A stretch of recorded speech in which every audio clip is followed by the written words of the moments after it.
compelled these men to put their lives on the line?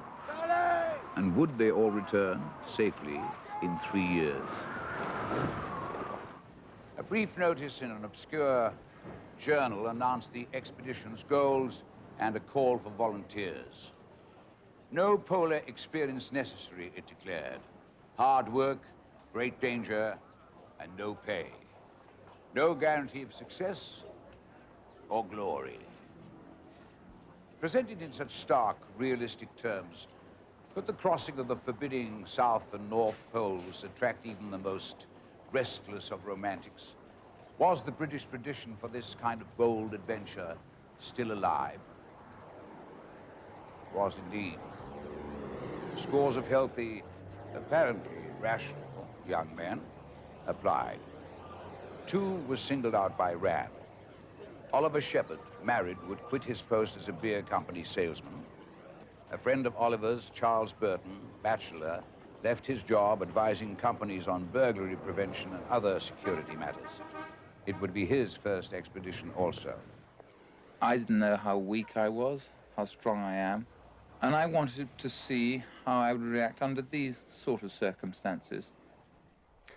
The first time I met Charlie was in a Chelsea pub, and I was immediately struck by the great warmth of his personality, and I thought, this is somebody that I could definitely get on with in really difficult circumstances, and that is what mattered most. Starting in Greenland to simulate Antarctic conditions, then onto the ever-drifting, ice-covered Arctic Ocean itself, they tested their daring plan to travel lighter, faster, and further than anyone before. All 3 had solid military backgrounds. Their self-discipline proved equal to the mental and physical stresses of working at temperatures of -50.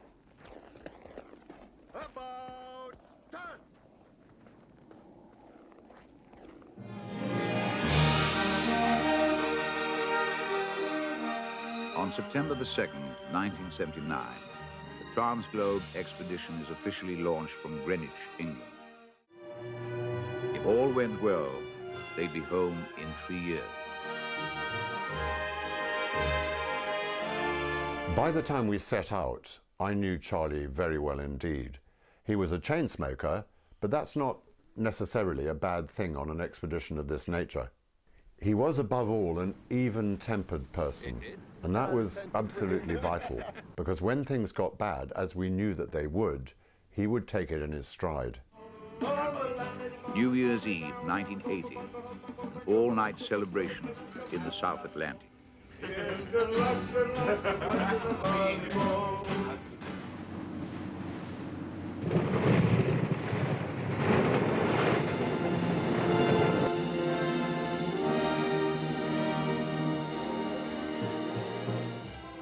It was the most fantastic feeling to eventually arrive in Antarctica and see something we'd thought about for so long.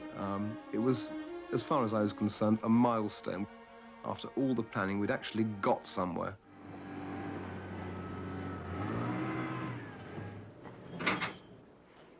They would live in a small hut made of insulated cardboard, a new material they had tested in the Arctic.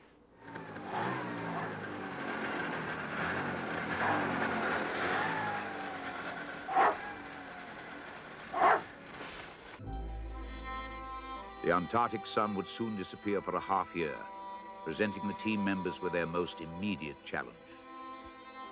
Confined to these claustrophobic quarters, how would they cope with the black winter ahead and each other?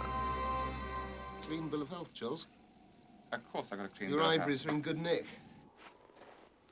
During the half-year's stay, Charlie's pleasure in cooking is encouraged by the others.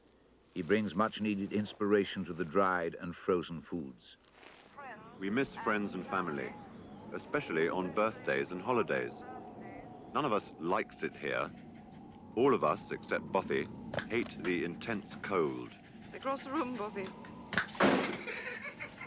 Being cut off from the world, loneliness is relative to your state of mind.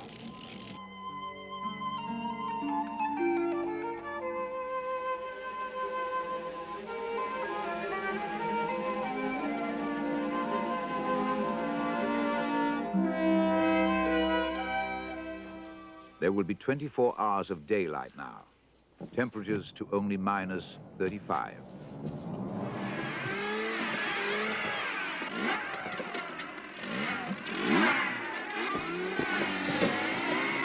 Much of the 1,200 miles to the pole would be lined with sastrugi, razor-sharp bridges shaped by the winds of winter, brutal both to the machines and to the driver's kidneys. Close calls aren't uncommon.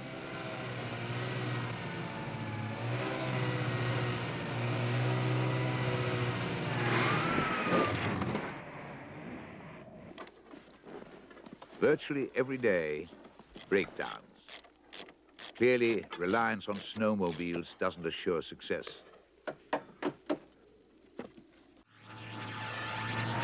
The traveler's deadliest enemy while crossing this uncertain landscape. Hidden crevasses of unmeasured depths. To Ran, as navigator, befalls the dubious honor of checking which route is safe, which unsafe.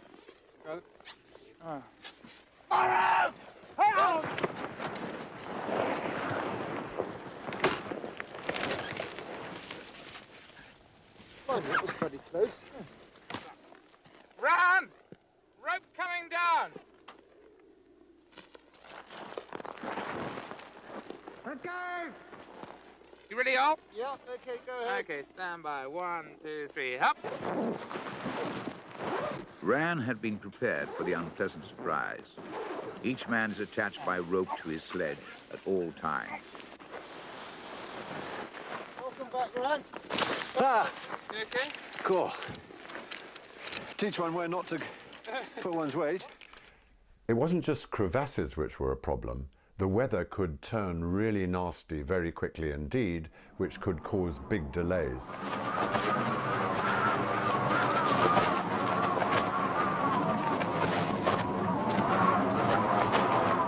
Go on, Charles. Oh, it's like soup. What have you done to it? Mashed potatoes. Wasn't enough mashed potatoes.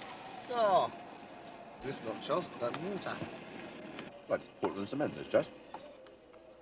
Don't eat it then. You're lucky to have anything.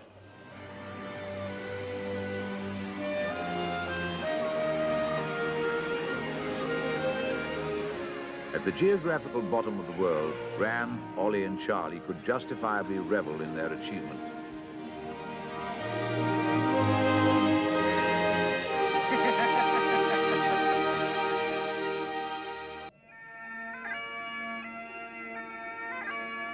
Scott Base, the far side of Antarctica.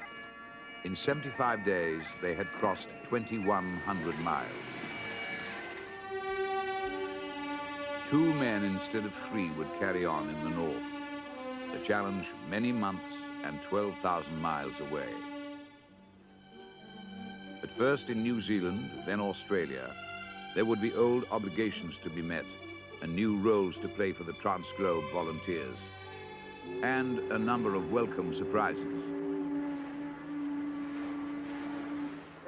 That same day in Sydney, another bachelorhood is surrendered. To witness that I, Charles, do take Thelma you take Thelma. to be my lawful wedded wife. To Sorry? be my lawful wedded wife. Well, to be my lawful wedded wife. To have and to... Charlie had met twink pets in London just before the ship sailed. They had waited long enough. Consented together in the presence of your family and friends, I now declare you to be husband and wife. Thank you. Thank Thank you.